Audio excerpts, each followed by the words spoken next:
राधानगरी पोलिसांनी नियमभंग करणाऱ्या गणेश मंडळांवर केली कडक कारवाई।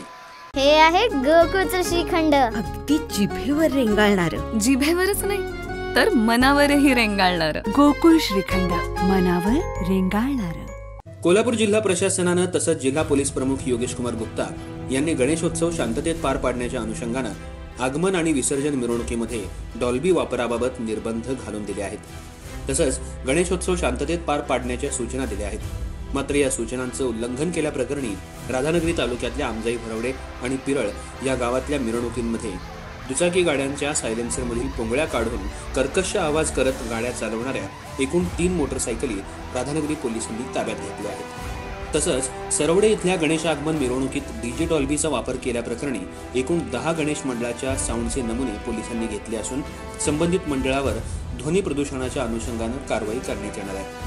गणेश मूर्ती मिरवणुकीमध्ये कोणत्याही प्रकारे ध्वनी प्रदूषण होऊ देऊ नये, स्त्री नृत्यांगना नाचवू नये, तसंच लेसर लाईट वापरू नयेत अशा गोष्टींचा वापर टाळून मंडळांनी CCTV बसवावे, ग्रंथालय उभारावे, रक्तदान शिबिर, आरोग्य शिबिर, स्पर्धा परीक्षा मार्गदर्शन केंद्र यासारखे उपक्रम राबवून समाजातली आदर्श पिढी घडवण्यासाठी प्रयत्नशील राहावा असं आवाहन राधानगरी पोलीस ठाण्याच्या वतीनं गणेश मंडळांना करण्यात आलं।